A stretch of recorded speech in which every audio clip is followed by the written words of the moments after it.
Richard Debate stood before investigators and described a scene of absolute carnage. He told them about a masked man in camouflage, a struggle for his life, and the devastating moment his wife, Connie, was taken from him. For hours, his account held the weight of a grieving husband's testimony. But in a room miles away, a technician was downloading a file that would change everything. It was a digital map of a woman's final hour, recorded by the device on her wrist. Today, we deconstruct the Ellington murder, the case that turned consumer wearables into forensic gold. This is the story of how a small fitness tracker became the most dangerous witness in the history of Connecticut law. We will analyze the specific data logs that dismantled what Richard believed was a perfect alibi, revealing the sharp contradictions between his words and the cold reality of the numbers. This investigation goes beyond a simple crime of passion. It is a deep examination of the technical threshold where human lies meet digital truth. We are going to look at the exact evidence that led to a conviction in 2022, and more importantly, we will cover the landmark March 2025 Supreme Court ruling that just sealed this killer's fate forever. As of early 2026, this case stands as the definitive legal precedent for the digital age. It proves that even when the doors are locked and the witnesses are gone, the devices we carry never stop watching. Richard Debate thought he had controlled the narrative. He thought he had scrubbed the scene of any evidence that could link him to the violence. But he failed to account for the silent, pulsing green light of the Fitbit, a witness that doesn't feel fear, doesn't forget, and cannot be intimidated. Before we look at the data that broke the case, we have to understand the life that Richard Debate was trying to protect, and the secret life he was desperately trying to hide. To the neighbors in Ellington, the Debates were a success story. But as we will see, the distance between the truth and the lie was exactly 1,217 steps. To understand how a fitness tracker became the cornerstone of a murder conviction, you first have to look at the town of Ellington. In December 2015, it was the kind of place where people moved to get away from the complexities of the city. It was a picturesque landscape of curated lawns and safe neighborhoods. For 12 years, Richard and Connie Debate were the embodiment of that suburban promise. They were a couple that appeared to have found the right balance. Connie was a vibrant, athletic pharmaceutical representative who was deeply involved in her community. Richard worked in information technology, a role that gave him the appearance of a stable, reliable provider. They had 2 young sons and a home on Birchview Drive that served as the center of their social world. On the surface, the Debates were the benchmark of a successful American family. Neighbors saw them at the YMCA, at local events, and at holiday gatherings. Their marriage was viewed as a solid partnership, built on a decade of shared history.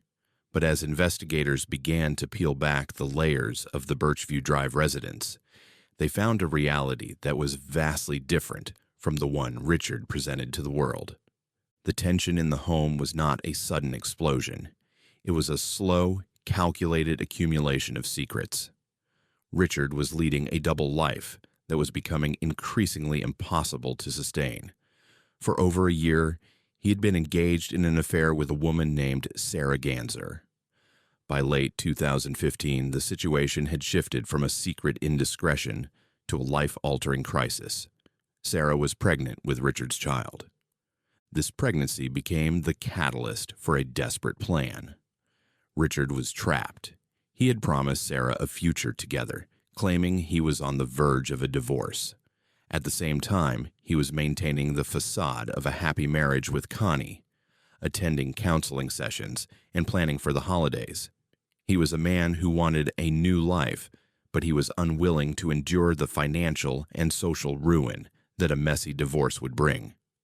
A legal separation would mean losing the house and splitting his assets. Instead, Richard began to look at a different outcome, a plan B that would resolve his complications in a single stroke. He was well aware of Connie's $475,000 life insurance policy. To Richard, this wasn't just a safety net. It was a ticket to the life he wanted with his mistress. If Connie were to disappear in a tragic, violent event, Richard would not only be free to be with Sarah, but he would be a wealthy widower with his reputation intact. He began to craft a story that would explain the unthinkable. As an IT professional, Richard understood how data worked. He believed he knew how to manipulate the digital traces of his life. He spent the weeks leading up to Christmas preparing a narrative of an outside threat, a story involving a masked intruder that would deflect any suspicion from himself. He was meticulous. He planned his movements, he staged his alibi, and he prepared to tell the police a tale of a home invasion that would leave him as the sole grieving survivor. Richard thought he had cleared his digital footprint. He believed that once the physical evidence was staged, the case would be closed. He was wrong. He had accounted for the logs on his computer and the location of his phone, but he had overlooked the most consistent, unyielding data point in the house. In 5 minutes, we are going to look at the specific go steps that appeared on a digital server an hour after Connie was supposedly dead, steps that would eventually lead the Connecticut Supreme Court in early 2026 to finalize his fate. At 10:11 a.m. on December 23rd, a frantic call to emergency services originated from Birchview Drive. When the first responders arrived 6 minutes later, they were met with a scene that looked like a fragment of an action film. Richard DeBate was found in the kitchen, partially bound to a metal folding chair. He was slumped over, one arm and one leg secured by zip ties, claiming he had just survived a brutal home invasion.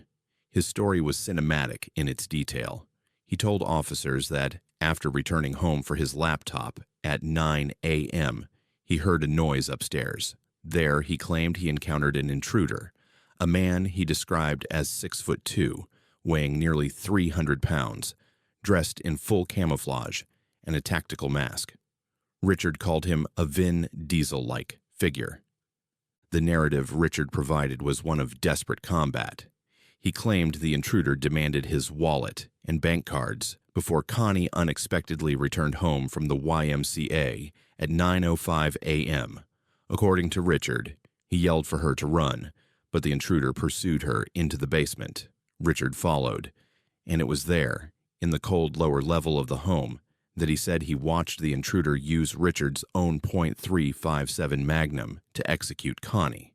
He claimed the struggle continued after the shooting, with the intruder using a blowtorch to burn him and a knife to cut him, before finally tying him to the chair and fleeing the scene.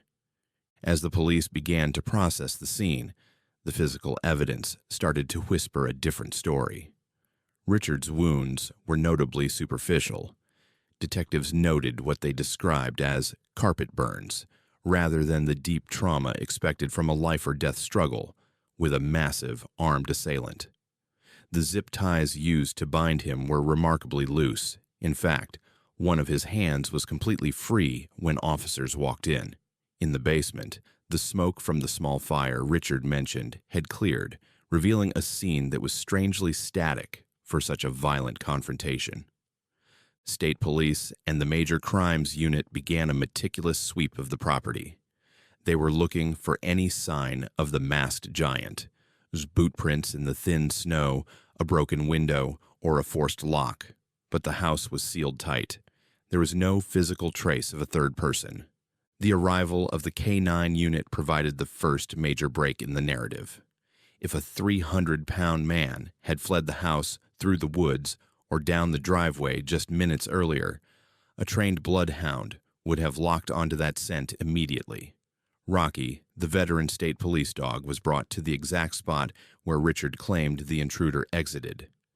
But Rocky didn't head for the woods. He didn't head for the street. Instead, the dog paced in small circles, repeatedly leading his handler back inside the house, toward the very man who claimed to be the victim. Coming up, why police dogs at the scene completely ignored the intruder's trail and headed straight for the basement closet, and the moment the digital forensic team realized that while Richard was supposedly fighting for his life, his computer was busy browsing the internet for tattoo ideas. The real story of what happened during those missing 60 minutes is about to be revealed. While Richard DeBate was being treated for his superficial wounds, the Connecticut State Police were beginning what would become a digital autopsy. They secured Connie's Fitbit, her iPhone, and the family's computer. At the time, Richard likely viewed the Fitbit as a harmless fitness accessory. He didn't realize that the device was a black box recorder of his wife's final movements. Richard's story was pinned to a very specific time. He claimed Connie was dead by 9:05 a.m., but as the data was synced to the Fitbit servers, the timeline of the masked intruder began to disintegrate. The veneer of the grieving widower began to crack in the interrogation room. Richard maintained his narrative with a quiet calm, repeating the details of the Vin Diesel intruder with careful consistency.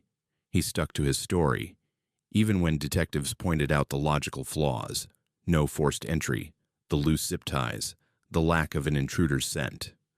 But the calm vanished the moment the conversation shifted from physical evidence to digital data. Detectives presented Richard with a detailed printed log. It was Connie's Fitbit step count log. They showed him the timeline.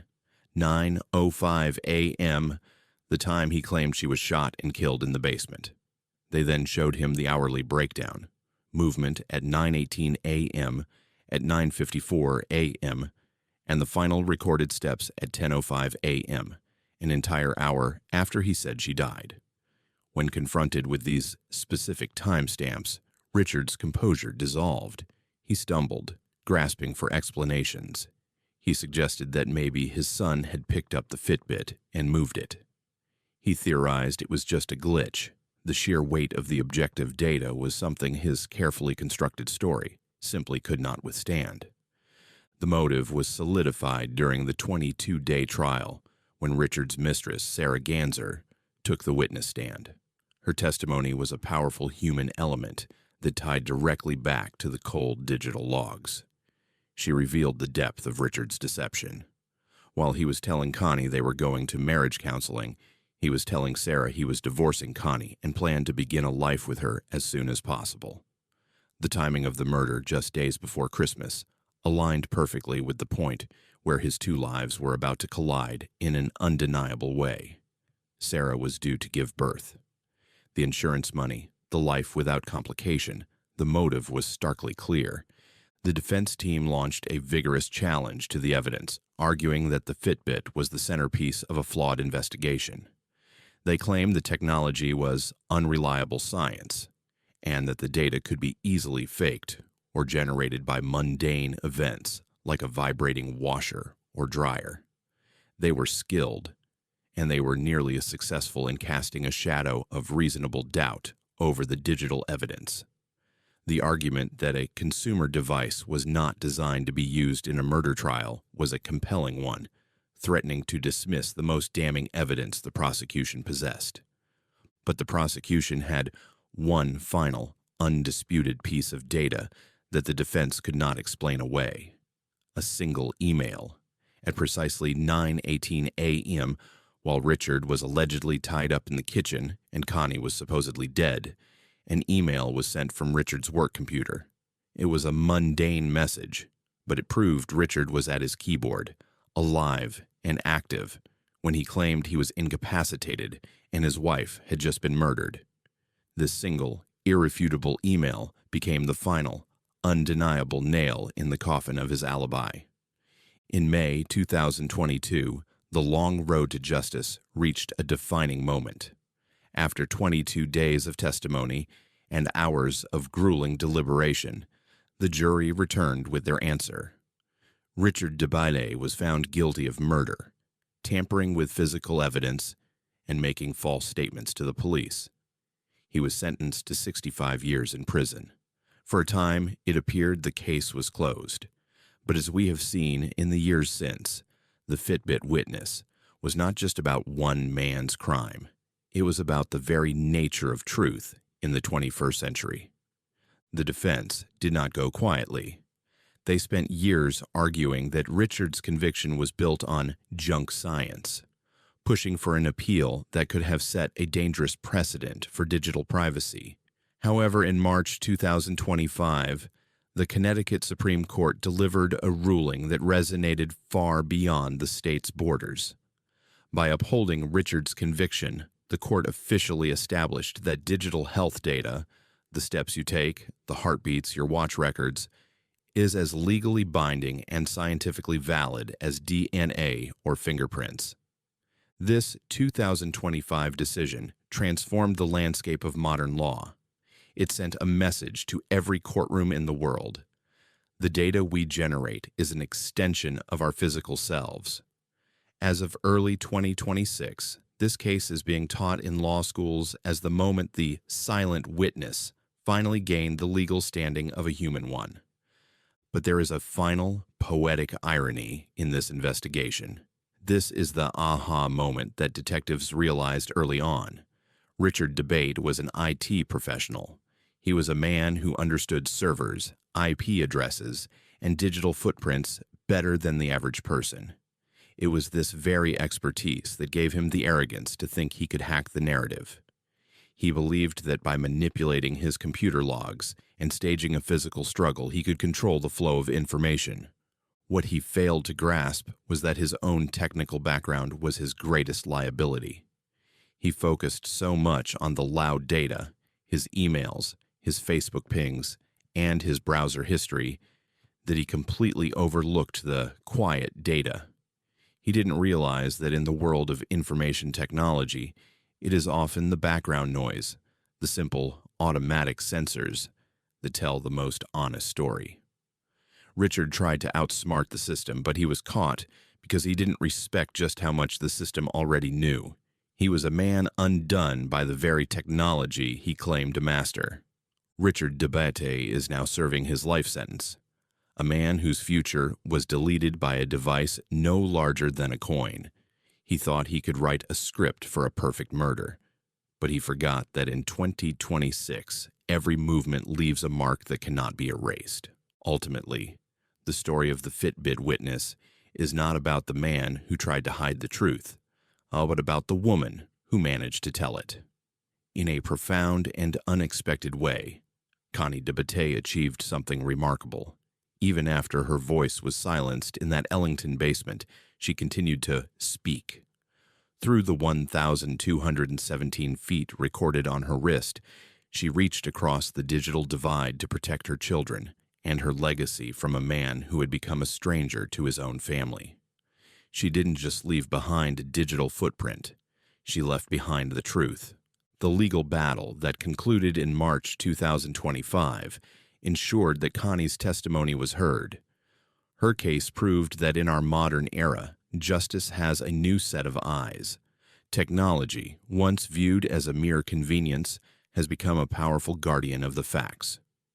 Richard DeBate believed he could curate a reality that served his own interests, but he was held accountable by the very heartbeat of the woman he betrayed.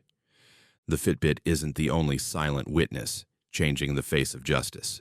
Wearable technology is solving cold cases and dismantling alibis across the globe. To see how a high-end smart ring caught a killer in a high-stakes investigation in St. Lucia, watch our deep dive on the Tracy Cole case. It is another chilling example of how our devices are becoming the ultimate arbiters of truth. If you value high-researched, non-exploitative true crime that focuses on the science of the search for justice, subscribe and click the bell to join our investigation unit. We believe every victim deserves to have their story told with the dignity and detail it requires. Thank you for watching. We'll see you in the next case.